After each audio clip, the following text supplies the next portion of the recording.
Welcome everyone to BoomerWorks. We are so excited to have you here for our ABCs of social media. We are delighted to have Carla Nankrum join us. She's a social media expert for the last 13 years, if you can believe social media has been going on for that long.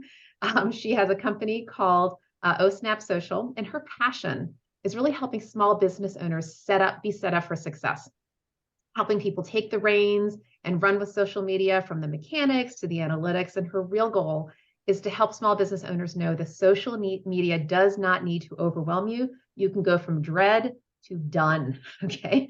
So that is why we are having her here. And we're so excited for her to teach our little class here. And so we have until 6:45. So Carlin, go ahead and take it away. Awesome. Can everyone hear me okay? Give me like a thumbs up if you have your camera on. I just want to make sure. Awesome. Beautiful. Thank you again for that kind introduction. I am super excited to dive in with you. We are going to be utilizing a pretty broad brush here this evening to talk about social media, the ins and the outs, as well as giving you hopefully some small but practical tips that you can utilize down the road for your own content creation for your business that you are in the process of starting or have already started. So what is our agenda today? Really simply, we are talking about what is social media? What are the different types of platforms there are right now? And there are loads of them. And then where do we start when we decide which platform to adopt? And a lot of that has to do with defining who our audience is. Finally, developing a manageable strategy. We're going to talk very surface level on that just to kind of get our wheels turning, as well as getting started with a content calendar, because it doesn't, as Shira said, it doesn't need to be something that you dread. You can go from done when you're organized. So social media, put simply, is a powerful tool that essentially helps you connect with your customers or other business owners to promote your products and services. It's essentially like having a virtual store or office where you can showcase what your business offers instead of, traditional advertising methods that maybe we are more accustomed to, from billboards to TV, which could be extremely expensive. Social media allows you to reach a number of people at scale for free, if you think about it, right? You can create posts, and sure, you can do ads, but that's, way down the line. That really, these posts can really help you share with the world, and ideally your audience, who you are, what you do, and ultimately how you can help them. I think the focus with social is it's a digital media playground. It's supposed to be fun. I think all too often we see what everyone else is doing and we feel that overwhelm or maybe even like this underlying sense of dread. But it's a great place to start to build relationships, to be social on social media. Think about that conversation first. And that will help you, one, have more fun, and two, allow your business to grow its digital footprint. As we're talking about different platforms, there are the big 7. As I walk through each, I'm going to be talking about some of the benefits of each, as well as where I think, based on what I know of those that are in the room, where you should start. So of course we have Facebook. That is the wide adopter. A lot of people have Facebook. There's 2.5 billion people on Facebook. Billion with a B. Instagram is a newer kid on the block, but it is also owned by Mark Zuckerberg, who owns Facebook. This is a place where a lot of the millennials are hanging out currently. And as well, and my mom's in the room here, my mom hangs out on Instagram a lot and she loves learning on the platform. She's not necessarily posting, but she's on there and she's looking for products and services that help her, really be the best grandma to my little one right now. Hi, Mom. Twitter is going through some growing pains right now. It is a very fast moving platform with quick nuggets of wisdom that you can put out there to the masses. LinkedIn, LinkedIn is likely going to be, those of us that are in the room, is likely going to be our go-to because it has a reputation to being more business to business. So more, rather than business to consumer, like a traditional retail relationship, it's more business owner to business owner, right? And so it allows you to have more of a concrete thought leadership component to it, as well as leveraging your existing contacts that you might have pulled over from another career or job role in the past. TikTok, we have all heard about TikTok. It is all over the news. Short form video, lots of dancing and things like that. It's great for growth, but for us, it's probably more of a third kind of platform that we want to leverage later. YouTube, video platform. If you're very comfortable with video, this might be another place to play for you, especially as it comes to thought leadership and allowing your content to be searchable, because YouTube is owned by Google. Pinterest. Now, Pinterest is a big place to play if you are more of a business to consumer. What I love about Pinterest is it does have majority female are on this platform, typically having big milestone moments. They're getting married, they're cooking for their family, they are having babies, they're becoming grandparents for the first time, right? So there's this big milestone-esque feature of Pinterest, but it also is very much in its own right a search engine. You ask it a question, it populates exactly with what you're looking for in a very visual way. So to dive a little bit deeper into some of these, I have a really cool chart here. I don't expect you to be able to read this, number one. Okay, especially those of you that are on a phone. Please know that this is going to be uploaded to our BoomerWorks site. Caroline, just going to tell them real quickly where to go. So you're going to go to boomerworks.org. So you're going to go to boomerworks.org, and then you're going to go to, sorry, I'm doing this at the same time. You're going to go to our training center tab. Okay. And then this is going to be under marketing your business. And there's a lot of videos there, all these training videos. This recording is going to be there, and at the very bottom of the page where we have a download section, this is going to be one of the downloads. Right? Excellent. Beautiful. Yeah. Because again, there's a lot here, but this is really just to kind of show you all the platforms that exist. And also just to be thinking about getting your wheels turning about, okay, where do I want to place my efforts? Because I'm a big fan of picking one or two, not more, because otherwise you spread yourself way too thin. And then that consistency that's key just fizzles out, and then you don't do anything. So picking one or two, one where your audience is and one where maybe you like to play, is my best practice. And I'll go into that here in just one moment. So Facebook, again, 2.5 billion monthly active users, 44% are female on this platform, 56% are male. And 51 of the adults are active users, especially those above the age of 40. That's important, above the age of 40. Instagram, 1 billion monthly active users log into this app. And there is a pretty even distribution between men and women in this one. And the reason why I'm citing kind of these sources, I want you to be thinking about who is your ideal audience, because we're going to dive deep into that in a moment. 71% of the users on Instagram are under the age of 35. So you want to keep that in mind as well. And I would also say the majority of those that are creating content on Instagram are under the age of 35 as well, with the exception of one person, which I will show you, who I absolutely adore. Snapchat, we're going to skip this because I don't use it, and a lot of folks are continuing to move away from Snapchat as other larger platforms tend to adopt the main feature of Snapchat in their own platform. Twitter, we mentioned 300 million monthly active users. It moves very quick, but it's only 280 characters per tweet. And if you think about it, if you, if you're more of someone who likes to communicate with words rather than graphics or visuals, this might be a great platform for you to consider in addition to LinkedIn. Pinterest, we went over here. I talked about the demographics on that already. But again, heavily concentrated amongst those millennials with big milestone moments. TikTok, 800 million monthly active users. I would beg to say that's probably has doubled in the past couple of years.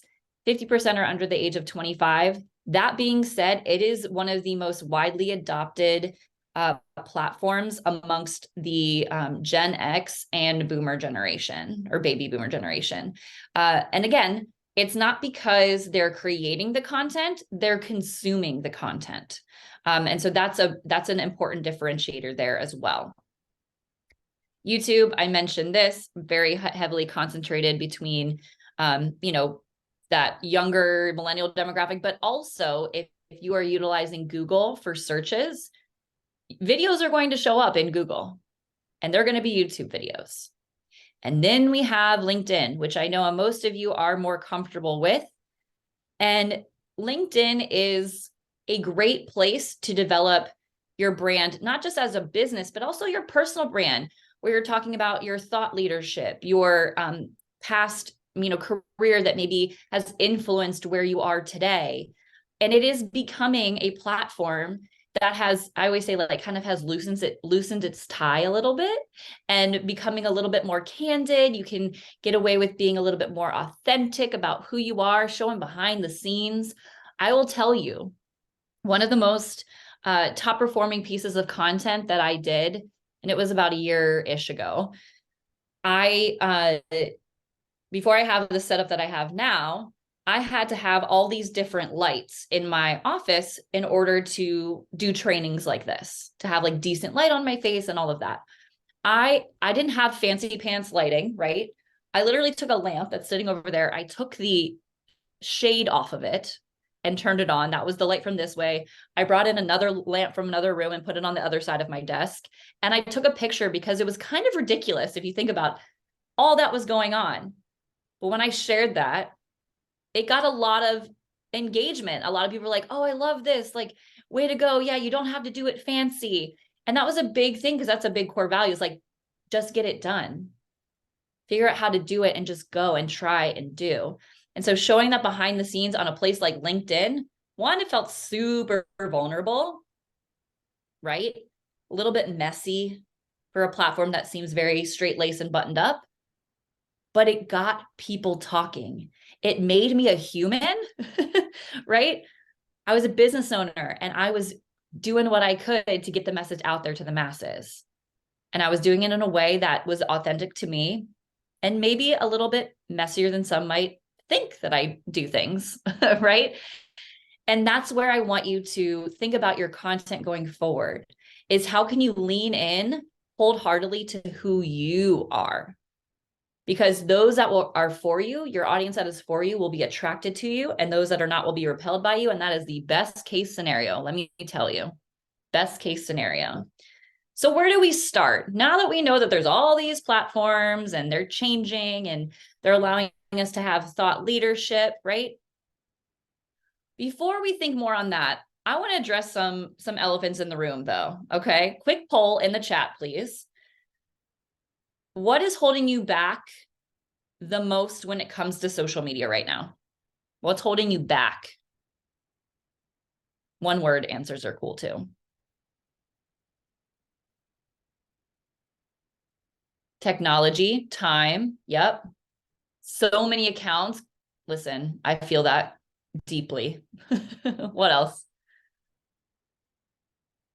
Understanding the platform's technology, having time to be consistent on posting, logistics of the how. My business first volunteer strategy. Good. Awesome. I'm older, so my word choice won't appeal to the younger folks. Okay. And how to use it. Great. So did you find yourself saying something like this? Oh, snap. Am I overthinking this? Or, oh, snap. This takes so much time. I have a business to run. Like, I don't have time to play on all these platforms. Oh, snap. Am I too old for this? Like, all these young kids out here dancing and pointing. Like, do I have to do that? Oh, snap. Maybe I'm just like, maybe I just don't have that creative edge. Or I don't have a plan, a strategy, a system, right? And maybe I don't have anyone to help me. I don't have a team behind me. It is just me, Carlin. I'm doing it scrappy. Well, the good news is you're in good company, because a lot of people in this room are having the same exact thoughts as you. Now, the one that I want to address right out the gate is am I too old? Am I not creative enough? Where do I need to be? Introducing Brunch with Babs. She is one of my favorite personalities, influencers, if you want to call her, and business owner, right? Because like basically she started a business during the pandemic, being everyone's internet mom and grandma that you didn't know that you needed. That's like literally her tagline. She has family recipes. She is someone who has grown her following to, as you can see here, 2.3 million people. And that's just on Instagram. She has TikTok and others. And what I love is she's utilizing expertise that she has to create a cookbook that pays her money. She had like swag for a while, like a sweatshirt. I may or may not have a sweatshirt, right? And she's been on places like the Today Show. And she started all of this at 73 years old. She has deals with Talbots. They like outfit her for all of her videos. It's incredible. If you do not follow her, check her out. It's worth looking at. It's at Brunch with Babs. And she's sharing tips that for you and I might feel like, duh, like I think recently, and I actually just shared this video with my husband. It was like how to prevent ants from coming around your home. Cause it's a problem during the season of the time of year here I'm in Virginia. And she's like, dehydrate oranges, fill up a mason jar with, I think she said like vinegar, and then take a spray bottle and like spray it on the edge of your house. And like, that's supposed to get rid of ants. Cool. Had no idea that was a thing. Right. And so it's just like these little things that are very relatable, and it makes her her. And so thinking about that, look at her content, and it feels super authentic to who she is and her voice. Like she starts every single video with, hey, it's Babs. Like that's how she talks. Like it's amazing. Yeah, Leanne knows, right? She's funny, she's engaging, and she's relatable. And that is the key. Like those three things are what social media, as you're sharing it out there, even if it's on LinkedIn, that's how it should be. Whether you're creating it for a business to consumer type of audience. So business to consumer audience is literally you are someone who sells a product of some sort. You sell t-shirts, you sell handmade jewelry, you sell, I don't know, pens, wood carvings, what have you. Business to business is like a physical product, right? Business to business is more of service-based, consulting, coaching. For me, it's done for you social media services and strategy, right? It's doing that those audits. What is it for you? And I think the majority of us in the room, I could be wrong, is on that business to business side, right? Where we're taking our skills and we are sharing it with others who need the solutions that we have. Now, as you decide, am I a business to consumer business, or am I a business to business? Say that 10 times fast. I want you to be thinking about, who is my ideal target audience? Because we also have to consider, of this audience, where do they hang out? So who are they? What do they value? What's their demographic? What is their age? And I even, oftentimes I even say, what kind of car do they drive? And the reason why, I'm not a huge car person, by the way, but a car, a Tesla versus a, tried and true 2015 Toyota Corolla, people have different values that drive each. Neither is wrong, but in what they value is different. And so as you're thinking about who your audience is, yes, you have to think about those main demographics, but you have to think about where they hang out online. And this could mean maybe you take a look, if you're like opening your LinkedIn, you're taking a look at who your connections are and thinking about, are these the ideal people for where I am at now within my, with myself setting up my business, right? Or in the depths of my business. And if they're not, start to create content for that ideal audience, the people that you want to serve, and thinking about their story. What are their pain points, right? Because if we cannot define their pain points, how are we going to create compelling social media content that resonates with them, right? And Leanne says she's B2C. Yeah, if you want to tell me what you are in the chat, that would be awesome. And I want you to think about, okay, if I'm thinking about which platform should I adopt, I want you to pick maximum 2. Max. Do those 2 super duper well consistently, because if you can be consistent, you will win, because social media is a long-term game. For me, I get business from LinkedIn more often than Instagram, but I love developing relationships with people on Instagram. I like the back and forth, the fun that comes with Instagram, because they're learning who I am behind the scenes, not just as a business owner, but as a mom, as a wife, as a daughter. And that's what they get over on Instagram that they don't necessarily get over on LinkedIn, where I tend to be more business focused, what I'm working on behind the scenes, that sort of thing. And that's an important distinction. Understanding the behaviors of each platform and the audience that exists on them. Yeah, drop what you do in the chat. I'd love to know. Beautiful. And so as you think about this, it's important to lay a proper foundation. Again, we're talking very high level here in terms of a social strategy. What is a social media strategy? You might have heard it as a buzzword. It can be a term, but essentially it's a roadmap, rule book, guide, whatever you want to call it, that helps you. And if you hire a virtual assistant, right? Eventually, right? We all have these goals. Let's go get them, right? Stay in alignment. Because again, it's really easy to peek up and look around and see what everyone else is doing and lose sight of our goal. So in this strategy, you can quickly define your goal. What is your overarching marketing goal, and how can social media assist and be a sliver of what you do overarching for marketing, right? Awesome. Ooh, love that question, Sheila. So let's go back.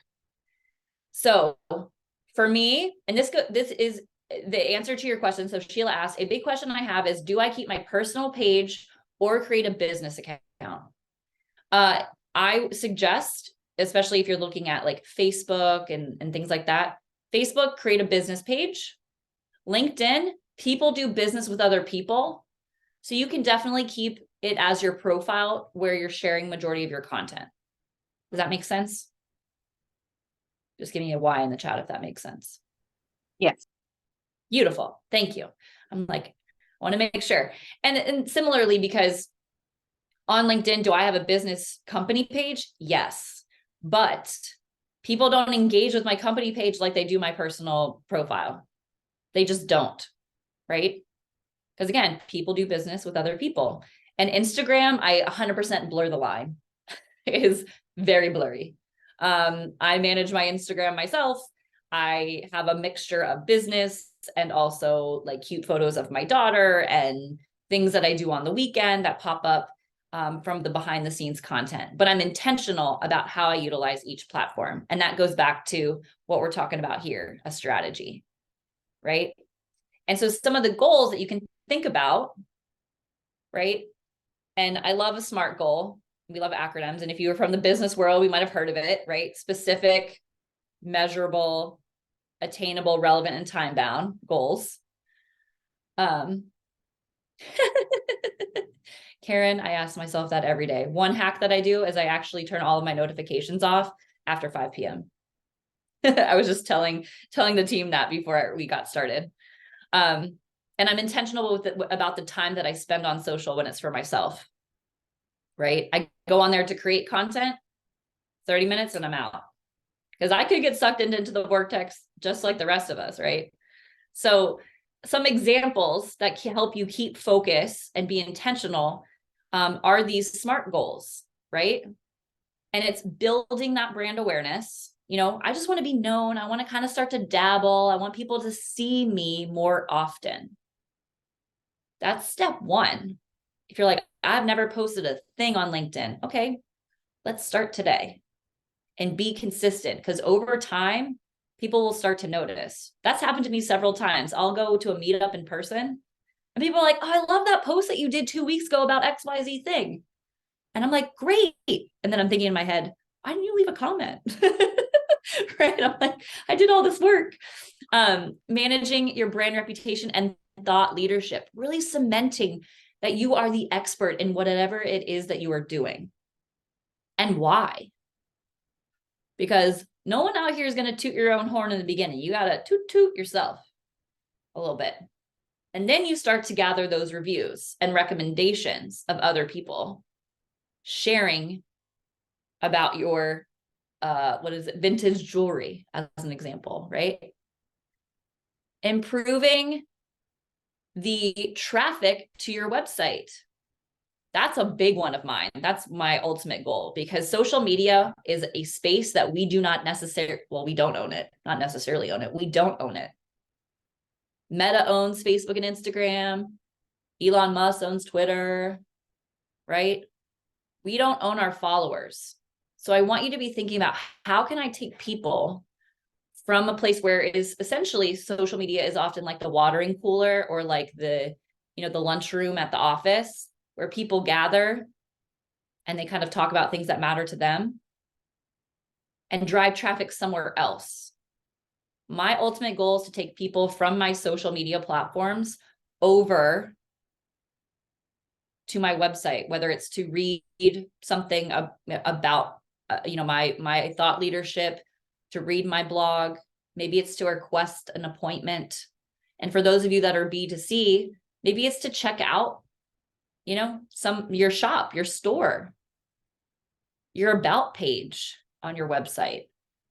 Because if we can collect those email addresses, or if you're B2C, collect money, right? Like, then we're doing a good job, because we don't own anything on social, truly. And so I wouldn't stress about followers, because you can have 100 followers and still have plenty of money and plenty of business, right? Just focus on getting started, on becoming visible. Don't keep, you're probably the best kept secret that no one's heard of, and they need to hear you, right? So improve that community engagement. That's another thing that people are always looking to, is having more conversations on social.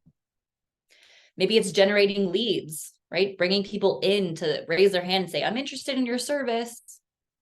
Let's talk. Let's have coffee, virtual coffee. I'm interested. And it's to boost conversions, AKA boost your bottom line in the form of dollars.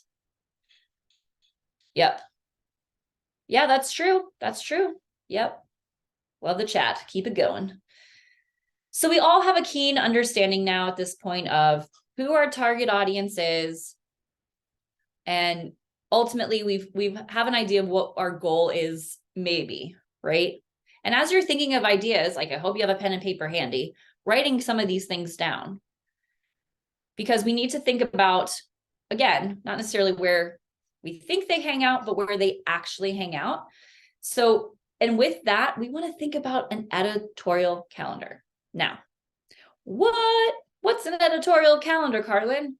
Glad you asked. It is a 30,000 foot view of a plan that you have coming up within the next 3 months or 6 months or a year. I only do mine based on quarters, because social media changes very quickly. And if I planned an entire thing for the entire year, I'd probably have to scrap more than half of it by the time I got to where I needed to be. So I want you to think about some easy ideas that you can implement and put on a calendar, even if it's monthly, that never change, right? So there's national days. National days are things like, I think June 2nd is National Donut Day. Is that relevant to your business in any way? Maybe, maybe not. As an example, there's a handyman service here locally where they have like a meeting every Monday, an all hands meeting, and they always have donuts. And their office dog always enjoys getting a donut, right? And so that builds this relatability. It builds this human side of it. And it also links into a national day where people are having conversations on the internet about it that day, right? A great way to check out national days that are relevant to you is nationaldaycalendar.com. I also have like my own, I always get this every year in my stocking for Christmas. It sits on my desk and tells me what national day, there's literally a national day for everything. Today, as an example, if you're watching this later in the future, today's June 1st. And it's one of them is Nail Polish Day, Pen Pal Day, World Reef Awareness Day, and Say Something Nice Day. Okay. Are these relevant to my business? Not necessarily, right? But there could be things that you can integrate. So example, June 30th, Social Media Day. Perfect thing for me. That's actually one of the holidays I got on the news for. So these are also national days that you could potentially pitch your thought leadership or your service or your business to news outlets. Other things to think about, kind of like from that top level view, is, do you have any launches coming up? Do you have a new product that you're putting out? Put it on the calendar. Are you presenting at an event? Are you becoming a guest on a podcast, right? Are you going to another meetup? Put it on your editorial calendar. And the reason why we do this ahead of time is to make our content creation easier. If you have seasonality in your business, many businesses do have this kind of trend, right? Think about what those are and note them within the calendar. Monthly campaigns. Having a theme or an intention set is another way to help making content creation easier. So by mapping these ahead of time, you'll be able to think about content maybe as you're going on your day-to-day.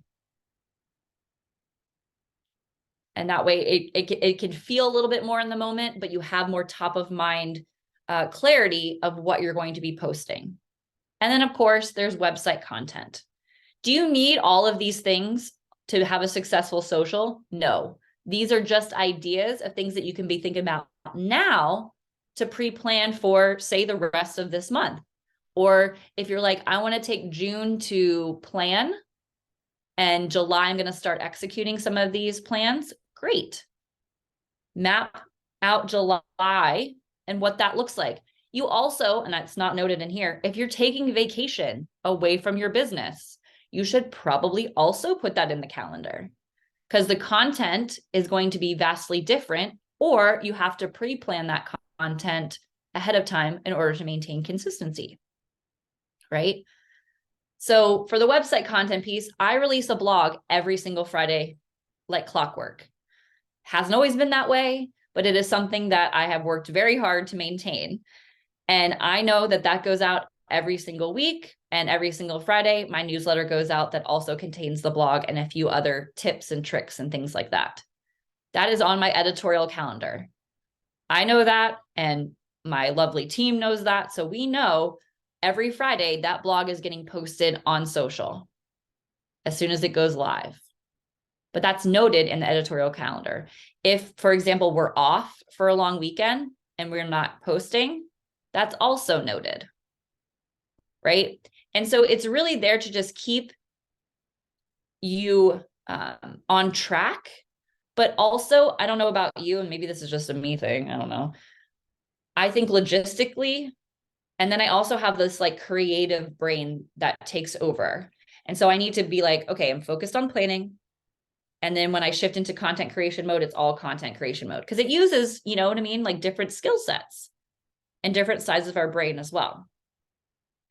So this is that top view to help you be consistent. Now, as you're thinking about, okay, which topics are relevant to me? Because again, I gave you a ton. You may be saying, well, how do I know there's enough content? And what I love is it doesn't matter how much content you put out there. You could post every day. You don't have to. You can be consistent. I try to post. Let me just be clear here. I'm busy managing everyone else's. And I'm like, by the end of the day, I'm like, I don't want to do my own. So no, you don't have to post every day, but yes, you have to be consistent. So my rule of thumb that I share with everyone, including my clients, and I give myself grace around as well, is finding a cadence of content that you can keep up with and maintain for 3 months. 3 months, you guys, before expanding the number of posts or the number of platforms you're adopting. 3 months, be consistent. If you're like, I'm going to post 2 times a week on LinkedIn and Facebook for the next 3 months, do that. Hold yourself accountable into helping do that before you're like, okay, great, I'm going to do TikTok now, and I'm going to do 2. Pick 2. So what are those platforms going to be? Define which platforms you're going to post on first. And then how many times per week feels manageable for you? Not what some guru tells you, not what I'm telling you to do. What feels manageable for the time and the resources that you have available? Because a lot of us have multiple things going on. And then what days of the week are best to post? I think there's 2 things here. One is you can look at the metrics, but the second is when are you, what works with you, how your life flows. Because if you can fit this into some of those in-between moments, I'll call them, the greater chance you're going to be consistent with it rather than trying to force it. I'm going to get up every day and I'm going to do a post until it's like day 3 and you're like, what was I thinking? You know? And then what type of content are you going to be posting? Make it easy for yourself. So example, and I can do this for LinkedIn too, but on Instagram, maybe Monday, you're going to do a short form video, also known as a reel. Wednesday, you're going to do a slidey kind of post that's a carousel. Friday, you're going to do just a photo. If I was doing this on LinkedIn, I might do Monday is I'm sharing an article with my 2 cents. Tuesday, I'm sharing behind the scenes photo of me working on my thing. And Friday, I'm going to share just a text-based post of some thought leadership. Gives it a variety. It also doesn't require a huge, heavy lift in terms of creating any types of crazy graphics, right? So I want you to think about that as well. And Carlin, there's another tip here, which I'm not sure if you're going to mention, is in addition to doing your own posts, you can comment on other people's posts, right? Which is Love a that great way, right, to expand your own thought leadership. And so by association, you're kind of hitching your wagon to their thought leadership. And it's super fast if you can kind of look for folks who are in a similar profession, similar industry, right? You just find that article, comment, forward it, repost it. You can put your own little comment to it. Takes 5 minutes and done. Love, love, love, love, love that. Hitch your wagon to other people who have content that is super engaging already. And because people look at the comments, they look and see what other people's insights are saying. Absolutely. So that means you have to go beyond the like. You have to leave a relevant comment that leans into your expertise. Yes. Weekly content ideas. So for example, like for in LinkedIn, Regina, that I mentioned, I think that's what you meant. So like Monday, right, could be, what did I even say? Monday, I don't remember. I remember Wednesday. Monday, do an article. Yeah. Share an Tuesday. article, right? Which is what Shira just said, like take someone else's like really great thought leadership, share it with your 2 cents. Wednesday is a behind the scenes photo that you can, like, if you have a smartphone, you can snap with one of these. And Friday is a just text-based thought leadership, status. Or a longer article. None of that. Yeah, or a longer article, which is basically on LinkedIn. LinkedIn calls the blog post an article. And you find it on the homepage of LinkedIn in the main long form content. Second column at the very top. There's a little button that says article. Press it. You put in your title, a little picture, put in your blog post, hit publish, and then it's right on your site. It's out there for the world. Yeah, I would say if it's like longer than like 100 words, like you need to make it an article. Beautiful. Great. And what time is best to post? I would definitely look at your insights, but if you think about, if we're talking about LinkedIn as an example, think about the behavior of your audience. When are they online? Typically they're on LinkedIn probably during the weekdays. I have been testing Sundays, and that's been proving really fruitful because the way the algorithm is, which we'll dive into deeper, but it can show content that's a week old as an example. So just because you post it and it's there today doesn't mean it's gone tomorrow. It could show up on your ideal audience's feed days later. So I think that's an important note as well. So as we're thinking about big picture content, and I kind of just mentioned this even in that breakdown Monday, Wednesday, Friday, but owned content is stuff that's your own, like your own picture of what you're working on behind the scenes, right? Or maybe you have, you know, some quick little 10-second video showing your process, right? It could be you're doing one of these, right? You're doing a training session and you take a selfie during it to post later, right? Curated, this is where Sherry was saying too, you're sharing other people's content with your 2 cents. That's about 30% of your content. And then promotional, I would say, is 10% or even less, because people don't like to be sold to, especially on social and especially on LinkedIn. They want to know that thought leadership piece. They want to see behind the scenes. So the bulk of your content should be what I call owned content, where you are the one creating it, whether it's text-based, a photo, a graphic, what have you. Think education, not six. Yes. Education And value all day. And so here's some ideas of things that you could use for that owned content. Stellar service. Again, these can be changed based on your own business, right? So this is things like that tell people what it's like to work with you, or tell people what it's like to purchase your product. So of course, this includes, you know, testimonials, right? Maybe there's a quick tip that you wanted to share with people. Maybe it's a spotlight on a client that you worked with that had a great success story. So I want you to be thinking about that, because these are moments that you can humanize yourself and also have other people through your own social content pat you on the back, right? Fun formative. Now I used to call this edutainment, but I think I had a client say fun formative once, and I was like, I love that. So this is content that essentially allows you to show your current clients and your prospective clients what they can expect, while also providing useful tips, value, education in a fun, relatable, and engaging way. Because people go to social media to be entertained.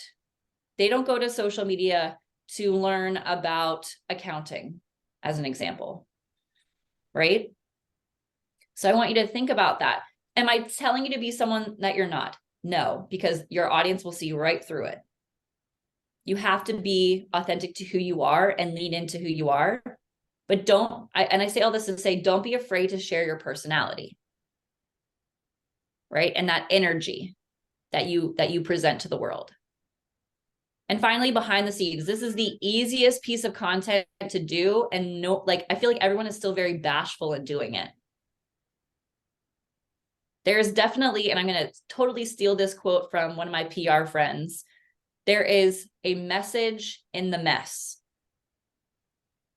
So it just presents that caring, that passionate side, that personal side of your business that isn't always maybe featured in places like LinkedIn. Or if you think about the post that I shared with like the lamps everywhere, because I didn't have a window in front of me giving me some good light. But it builds on that know, like, and trust factor, especially when people are giving their hard-earned money in exchange for something else. Because people do business with other people, not logos, right? So what is your one thing as you're thinking about your content? What's that personal thing? Right? For me, I teach dance part-time, so I'm always showing like some crazy dance moves or I loved iced coffee, right? Like, is that have anything to do with my business? No. Do other people like iced coffee? Yes. And so thinking about what that one thing is that you do every single day that you could start to weave in to your content. Yes, people do business with other people. No, like, trust. Can you elaborate? Sure can, Karen. So in marketing, you always hear people say, if you know them, first you have to know them to like them. Then you have to like them to trust them, right? So if you're not sharing who you are, both in and out of your business, people are not going to know who you are. Therefore, you're not allowing them in to even like you. In order to trust you, to give their money to you, right? And logos are great, brands are great, but most people do business with other people, the person behind the brand, especially today when there's lots of options. Quick example for you before we dive into the domino. This is not my story, but I heard it from Mark Schaefer. He is a pioneer of marketing. He has lots of books. And he shared one time at a conference I was at, this story that he would go over to his aunt's house every Sunday for dinner. And in the powder room, there was a bar of Ivory soap. And back in the day, she consumed a lot of soap operas, right? The daytime dramas. They're called soap operas because Ivory soap, fun fact, owned majority of the advertising space of commercials within that, primetime slots. That's why they're called soap operas. Who knew? Didn't know that until this story. But one day he went back into the powder room, and what he found was a different bar of soap. He comes out, he's like, what's this? What's this bar of soap doing here? And she goes, oh, do you like my new soap? It has like the lavender sprigs in there, and, it smells like mint. And, it's like, what is this? And she goes, it's not the soap that I love. It's the hands that made the soap that I love. So this soap she found related to the story, built that know factor, built that trust or that like factor, and then ultimately trusted that company and the people behind the brand to give the money and totally switch brand loyalty on it. I think today people's brand loyalty is very fluid for a few reasons, but a lot of people do business with people, not necessarily the logos anymore. So as you're thinking, go ahead.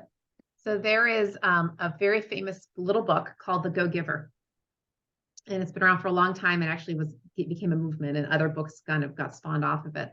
And it's basically all about being a person of value, right? Where you're the kind of person who wants to give value to other people, because that's just what people need. And that's when you do that, yes, things will come back to you, but you do it for the sake of giving value, for the sake of helping people, right? Yes. So if you kind of adopt this mindset, right, people will know that you care. In fact, I have on my own website, I think it was Roosevelt who quoted it.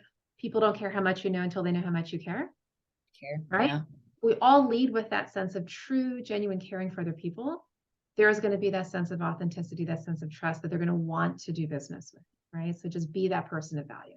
Be a go-giver. Yes, absolutely. And is it hard to do that day in and day out? Yes. And social media as a marketing tool is a long-term game. You have to be willing to step up to the plate and keep swinging, right? I love a good baseball analogy. So, even though our nationals are not doing very well. Anywho, domino workflow example. I'm a big fan of repurposing content. If I'm creating a blog, if I'm creating a video, I hope I can get at least 5 to 7 different pieces of social media content out of that one creation lift. So In this example, and I'll give you another one verbally, I always use video as my anchor piece of content. I'll define what that is in a moment. It's my starting point. It's the piece of content that only me, Carlin, can create. You can't be me on video, right? I only can be me on video. Now, with AI jumping into the weeds, we may have a problem down the line. But for now, we are ourselves on video. From that one video, long form video, I know that I will be slicing and dicing it and putting it up on different platforms. Putting one up on LinkedIn, putting one up on YouTube, putting one up on Instagram, right? And from that, if I wanted to, I don't do this on the regular, by the way. I usually do step 1 and step 2. But I'll show you the whole flow if you are on multiple platforms. So if you do this and you just slice it here, blog version of this, you write a long form blog, you create a Facebook post. You can create, easily 15 tweets probably from your blog post of stuff that you already did. One time on, I created I guess technically it's LinkedIn's version of a carousel, but it's uploading a document as a PDF. I created a slide deck essentially of my blog post. I just made it look design heavy so people could scroll and consume my blog that way rather than going over to my website as a test. And it performed pretty well, right? So even if it's just a 2-step process, from a video in this example, I could, if I wanted to have a podcast, I could download my videos and make a podcast out of it. I could then take that audio, create a tweet, screenshot the tweet, right? And I'm sure we've seen that all over the place where people like screenshot their tweet and put it other places. Create the graphic, and maybe I put it up on Pinterest. So the point is, you have to have that first piece of anchor content. This is content that only you can create. And so, yes, this does require a little bit of self-awareness around the type of content you enjoy creating and the content that maybe you find a little bit easier to get your message out there to the masses, where you don't have to deal with maybe the technobabble of it all, right? And then having enough substance so that down the line, you can repurpose it. And I know I mentioned here a team, but if you have like a virtual assistant down the line, that could build out different pieces of content from that one lift, that one effort. Because after all, as a lot of you have mentioned, we do not have a lot of time in our day to be doing all these things. But if you could write one blog post and have 3 different pieces of content come out of it, that's your week right there, done. So I wanted to call people's attention to 2 different BoomerWorks videos that we have of folks like Carlin. This is actually a gentleman named Don Denuncio. Came back twice. He did Digital Marketing Content 101 and 201, specifically about how to create content that's geared toward your audiences. So I put the BoomerWorks page, the training page, and you'll find it about halfway down the page, those 2 videos back to back. Ooh, definitely go look at that, because that'll double down on what I'm talking about here. Because we could spend all day, as I'm sure he did, talking about how to do the content. So I want to ask you, what type of content, and if you don't know yet, that's okay too. What type of content do you enjoy creating? And if you're like, I don't know, what type of content do you enjoy consuming?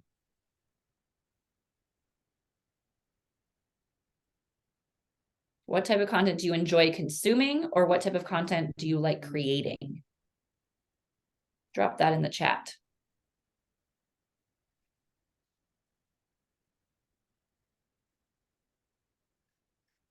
Consume YouTube videos. Nice. I'm going to be starting my channel up here soon. That's been one that's been a long time coming, because I like creating short form videos. Instagram stories. Nice. That's a great place to get engagement. That's a great place to show behind the scenes. Educational, informative, fun videos. Yay. Yeah, video right now is everything. I'm sure we could have a whole session on videos. Because Carlin, there's a lot maybe we should. of Wink, noise. wink, nudge, nudge. Have you back?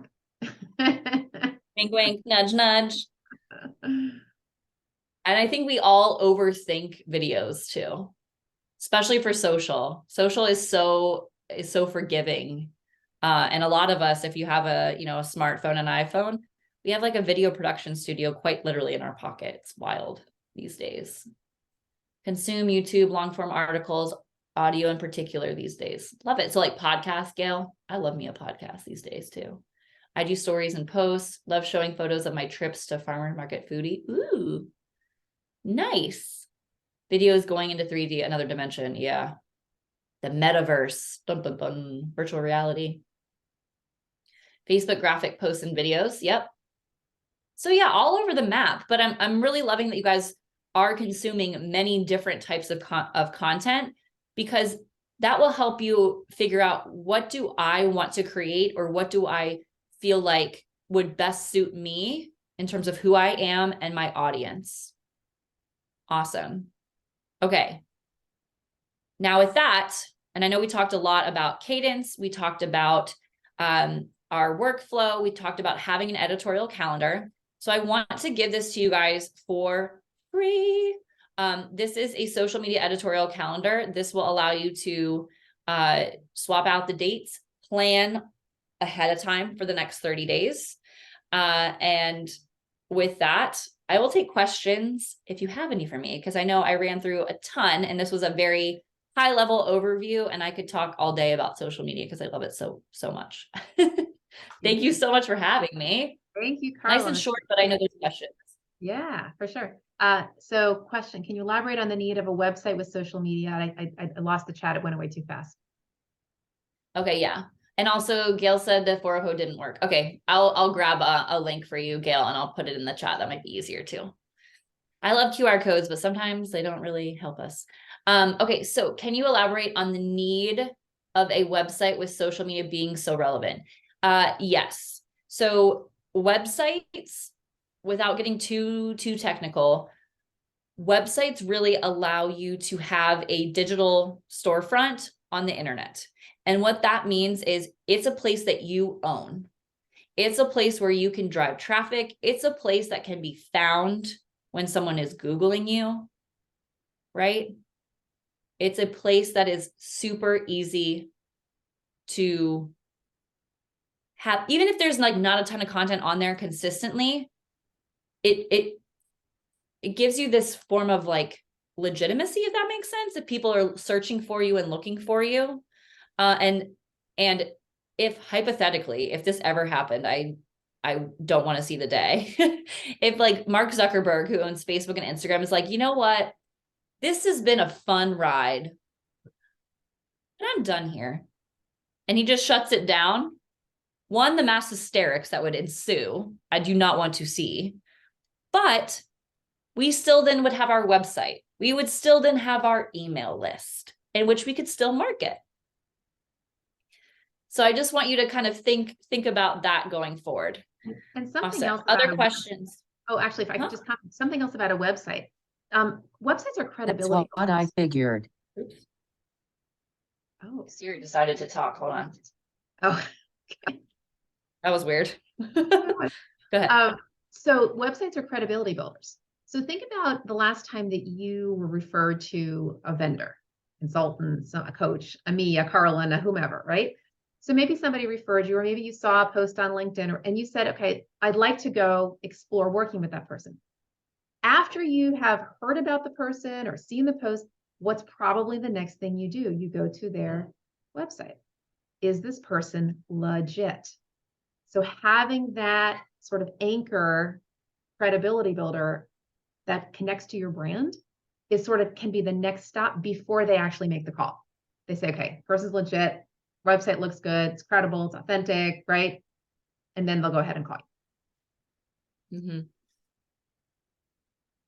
Exactly. Okay, I'm still working on finding this link. Sorry, y'all. When technology breaks on a lot of us here. Are there any instructions on editing videos before posting? And is it better to have a camera rather than your phone? I do everything on my phone, literally everything. I even edit on my phone. A great app to check out, InShot. Hold on. One moment. I just want to make sure I'm giving you the right thing. InShot.com.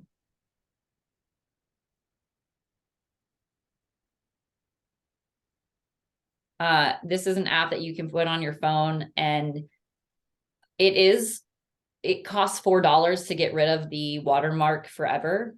And so that's what I would just do that. It's super easy. Like, you just drag things around and you can add your logo in there, which is great for brand recognition.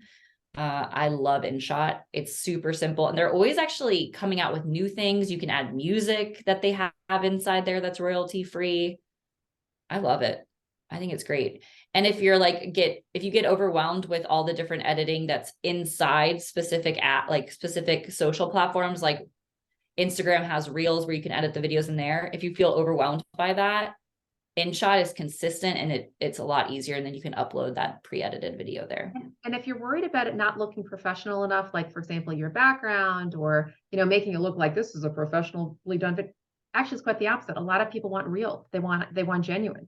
Have you seen people who walk around, right? And they're just sort of, and the video sort of bouncing around. It's very genuine. It's very human. And that's what more and more people are looking for, not the sort of coiffed look, right? Just be sort of real. 100%. And people, like, if you think about it, our audience is super smart because we're served tons of ads every single day. And if something looks like an ad, we are going to tune it out. Yeah. Versus like if you're showing up and being you, then, no need to get it perfect. If anything, people like the foibles. Remember, Carlin was talking about the behind the scenes, the mess ups, the bloopers. How fun everybody loves to see a blooper. Yes. If you mess up, that's great. I just have to just get past that shyness of the first one and getting it over with, and then I think it'll be okay. Yeah. And then you'll find your voice, Janet. You'll find your voice. Right. Like Babs found her voice. You'll be Janet, right? Yeah, I've been thinking about it for a long time, and I just have to get started and just do it. And I think I'll feel better about it. Let's jump in. 100%. I'm getting ready to start doing videos. I have never done a video. I've been posting on Instagram. I've posted on Facebook, and I've done maybe 2 posts. I'm in a park, so forgive the noise. I've posted on Facebook and LinkedIn a couple of times. And someone told me to use the camera that's on the back. How is it? Something like, don't turn the camera around the way I have it now, but to use the camera like if I'm taking someone else's picture, but then I can't see what I'm doing or how I'm looking. Yes, so that is true. The video tends to be crispier when it's the front facing camera versus, I'm calling it selfie mode camera. That being said, social media, it doesn't matter, truth be told. And like now, and I almost get annoyed because the phones sometimes are too good. Like, that sounds ridiculous, but also I'm realizing how ridiculous that sounds. But 4K video, which now is packed into the iPhone, I think maybe the 13 has it, but I have the 14, which I just upgraded from a 10, by the way. You don't need 4K video on social media. That is like cinematic TV caliber. You can get away with HD, whatever that is. And the front-facing cameras a lot of times are that. Yeah, because you want to be able to see yourself, because there's like some like type of connection that happens when you do that. Mm-hmm. Absolutely. Thanks. And another question, which has to do actually with blogs, is there a best range for the length of a blog? There used to be. There used to be like the ideal characters, but now Google, from an algorithm standpoint, only cares about relevancy. However long it takes you to describe whatever the thing is what matters.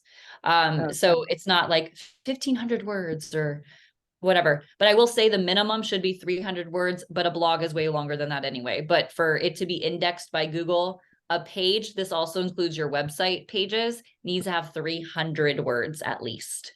And from a readability perspective, right, just in terms of the engaging with the user, about 500 words is a pretty good. About 500. Okay, And thanks. having those like subhead things, those subheads make it a little bit easier to read and scannable too. Okay, thanks. Yep. Yeah. And then how do you get the search engine? Is there, I know I've heard a lot of and read a lot about that. Is how do you get people to notice you or to find you, I guess? Yeah. So I think from a search engine perspective is being consistent with blogging.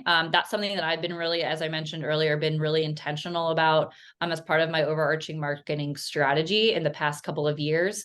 And I'm actually seeing a lot more what we call like organic traffic coming to my website to read my blogs. And that's just there's a whole nother layer that we could talk about social media or SEO and keyword development and all of that, that I can, maybe that's another one we can talk about later when from a copywriting, blogging, SEO perspective. But it all has to do with keywords of what your audience searches for. Awesome. I'm having trouble here also finding this link, but I will give it to you and then you can add it into the notes of the presentation. Happy to. I have a question about, you mentioned insights, leveraging insights to help with your social media strategy. How does that Yes. work? Yeah. So insights are essentially, there are lots of different metrics in the back end of your social. I want you to be thinking about beyond the vanity metrics. What are vanity metrics? Those are likes, like how many likes do I have or how many followers do I have? Because none of that matters unless you have an end goal, right? Why is that relevant? So looking at the insights, there's a few different things and it's going to vary based on platform. So for example, if we're looking at, I'll just use Instagram as one, because there's a lot of metrics built in there. And then I can talk about LinkedIn as well. Instagram has views, it has reach, it has impressions, it has engagement. What does all of that mean? Views means people saw, like example for Reels, those short form videos that go like very TikTok-esque, they collect views. That means how many times people watched it. It could be repeat eyeballs because the goal a lot of times for people is to get you to watch that short piece of content over and over and over again, right? Because then that proves to the algorithms that that's valuable. And then it shows it to more people. Impressions are like views, but for static kind of content, meaning like photos, carousels, that kind of thing. Impressions are repeat eyeballs that see the content. Reach are unique eyeballs that see the content, right? So impressions, when you're looking at the analytics, you're like, wow, a lot of people saw this. Great. But if your goal is to measure how many people are actually engaging with it, leaving comments, liking, sharing, saving, then it doesn't really matter that it got all this reach if no one is engaging with your content, if that's your goal. If in the beginning you're like, you know what? No one's seeing my content right now. How do I get more people to see it? Right? And that could be, I need to maybe create a reel and add a audio that is trending so that more people see it. Maybe it's, doing a LinkedIn article that has a keyword that's optimized so that people are searching for it. That happened to me actually. Quick example, on LinkedIn, I wrote a LinkedIn article, which is essentially their word for blog. I put it over there on LinkedIn as a test. I leveraged LinkedIn and the power of keywords because I think it was like how to find your LinkedIn SSI score. I knew people were looking for that, right? And I was like, I'm just going to try this. So I put it out there. And I put it out there in 2018. I had a really smart call to action at the bottom of my post that said, what is your SSI score? Screenshot it and comment below to let me know. Would you believe people were doing it? screenshotting and they're like, wait, how do I make this better? Or wait, what do I do? Or is this good? Like people are having long conversations. And because they were having conversations, it proved that that piece of content was valuable. And that's something to think about too, when you're creating content. What's the call to action? What do you want people to do with that content? Do you want them to click and go to a website? Do you want them to leave a comment? Do you want them to just like give you a like thumbs up emoji in the comments because they agree with you? Make it easy for someone to take action. And so when people are leaving all these comments, that not only helped my content show up more on LinkedIn, but it actually helped my content show up more on Google. Why? Because LinkedIn, Facebook, Twitter, Instagram, they have high what we call domain authority. What does that mean? Domain authority is essentially a lot of traffic goes to those sites every single day. And so I was leveraging LinkedIn's domain authority and the people Googling certain things to have my article show up as number 2 underneath Google or underneath LinkedIn's actual thing about SSI score. And to this day, I did just Google it recently, and this other person wrote something and also stole my image that I designed. I was like so mad. I was like, you're stealing my ranking. Anyway, but people are still coming to it. It has over 400,000 views of it and like 45 comments or something insane, right? But I wrote it back in 2018 and people are still coming. People are still like messaging me being like, I saw your article. One person wrote to me and said, I saw your article. I saw that it was posted in 2018. Maybe you should update it. I was like, maybe, but also it's bringing traffic. So I don't really care. Like it's all still relevant information, right? I was like, thanks for your tip, but no. But yeah, so that's one thing to look at is views, impressions, and what does all of that mean in terms of telling a story, right? And how does that align with your goal? Because, people are always like, oh, social media people always say my post got, 4,500 impressions.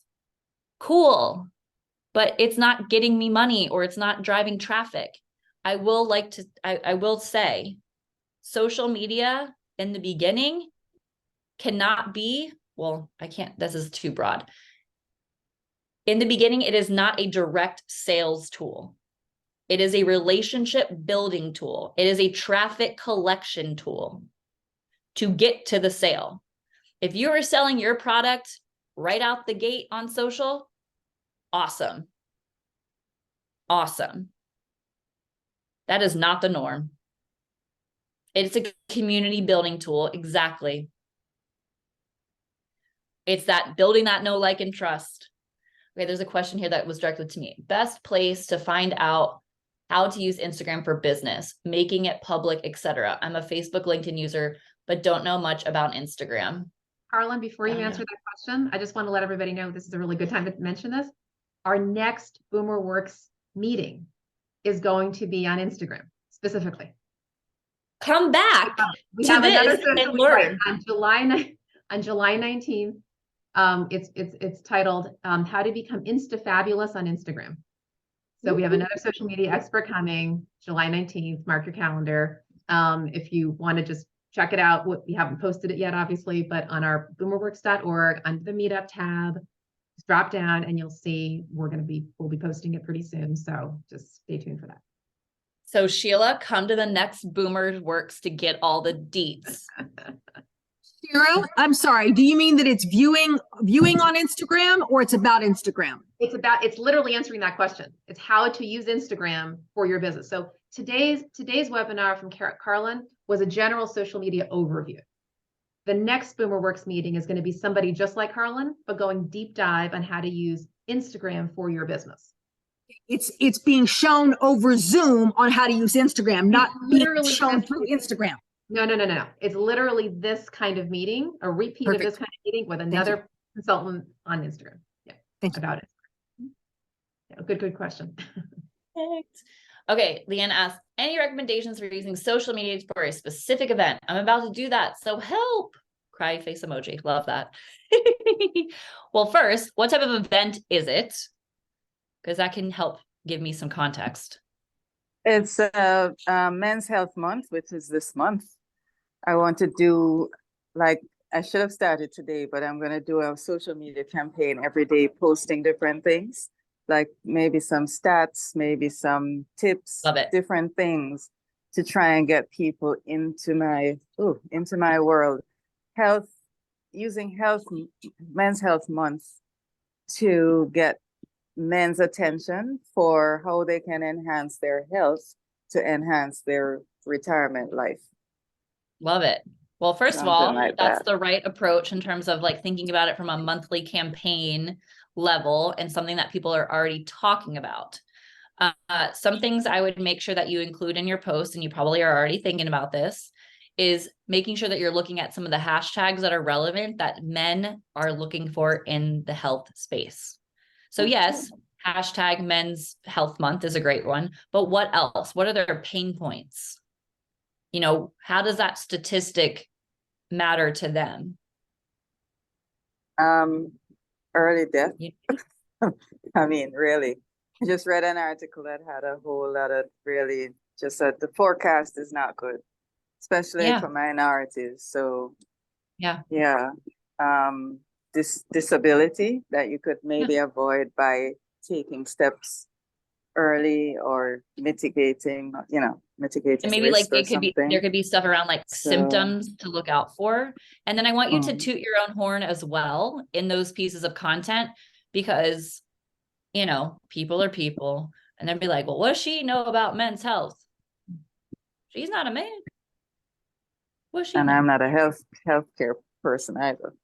But Yeah. the angle is, how can I help you to kind of be proactive about your life Love it. and planning for your retirement life, plan your health, how to It's part of the puzzle. It's a part of the Yeah. puzzle. Yeah. yeah, something And like that. retirement is supposed to be enjoyable and stress-free, and where this is your time, right, to go do the things that you've been wanting to do.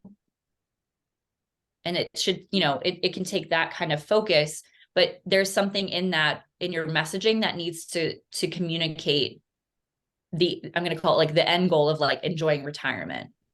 Okay. Yeah. Okay. And then make sure you Thank you. include that event link as your calls to action. Want to know more about this? Mm. Go here. Okay. Like you have to get Cool. people, like the fact is the fact, but also like invite people. I want to invite you, right? People don't like to be told what to do, right? I invite you to my event. Okay. Cool. Thanks. Yeah. Yeah, you're welcome. Anything else? And I owe you all a calendar. So I'm going to send that to Sharon. She's going to put it in the link. So I'm going to go out on a limb here. In our 3 years of doing these kinds of meetings, I've never actually asked this question, but I'm going to go on a limb. And Carlin, you don't know that I'm about to do this. So I'm seeing so much engagement and so much energy around this. In fact, we actually had like almost 60 people register for this bit, but of course, a lot of people couldn't make it. And I can already see that there's a lot of deep dive, right, that needs to be done that we cannot cover in an hour and a half. And Carlin has generously volunteered her time, as do all of our BoomerWorks speakers. And so thank you for being with us. And also Carlin has a business, right? And so we'd like to honor her for that. And I was wondering, and please chat me this response privately. Okay, not to the group. The whole group here, if you would like to see Carlin do a little bit of a masterclass, a small fee-based masterclass. Would you be interested in that? How long? How much do you think you might be willing to invest in something like that? I'm just doing a little straw poll here because I can feel there's engagement here. I can feel there's more questions that we just cannot do in an hour and a half. But again, I want to be honoring of Carlin's time and say, there's this an opportunity for you to invest a little bit in her subject matter expertise. So if you're interested in that, please chat me. I will also, if you prefer, I'm going to put my email address in the chat here, and you can just let me know if that is something that you would be interested in. Okay. And I'm going to also, I have a ton of free resources I will still get the calendar to you, but there's a ton of free resources that I have on my website, including my newsletter that I send out a tactical tip about social media every single week, as well as my blog. I don't spam you because I know that's annoying, because I don't like when that happens to me. But if you're interested in signing up for my newsletter or downloading any of the free resources, I have quite a few over on my website as well. Yeah, thank you, Gail. Thank you, thank you. Thanks, Janet. Great questions, everybody. Thanks, Sheila. Thank you, Karen. Y'all are awesome. Definitely check out the resources. Yeah, there's so much. There's so much to know. We all got to start somewhere. So my challenge to you is go out and post one thing on your social. Absolutely. This has been really just a wealth of information, Carlin. Thanks again. Round of applause. Yeah. So excited to have you and would love to have you back even just for another Yeah. one of these, and maybe we can do something early next year. I know there was a little bit of conversation around how to create social media videos. So maybe we can do something like that, a kind of a repeat. Videos and blog writing. There was all kinds of fun stuff. SEO. Wonderful. All right. So thank you again, Carlin. We'll end a couple minutes early here. I'll stay on the line just for a couple minutes. And if anybody has any more comments, but thank you all again. Have a blessed evening. And remember to come back for our July 19th event on Instagram and check out all of our free resources on the BoomerWorks site. Thank you all. Do you have a time for that on July 19th, Shira? Yeah, yep. Thank you. We are always 5:15 to 6:45 Eastern. Okay, thanks. Yep. And generally today was a little different, but normally we're the third Thursday of the month. We just had to do a little scheduling shift for today. Great, thank you. And I think I got an email for this one, so is that, I believe that's how it happens. Yes. So in terms of hearing about this, there are two ways. If you are on our BoomerWorks mailing list, then you would have gotten an invitation. So for those of you who are not on our mailing list, go to boomerworks.org. In the upper right-hand corner, hit the Join the Community button. Just fill a little form, and we will just send you the once a month promotion. Actually, we send it out twice. We don't spam you. Otherwise, you can find us on Meetup. So if you join our Meetup group, you'll get an invitation. And in fact, if you do both, right, that means you'll be sure to see it. Thank you so much. That was very good. Thank you. Yeah. Thank you. All right, wonderful. All right, so everyone, we'll see. Hopefully, look forward to seeing you next month. Bye. Thank you.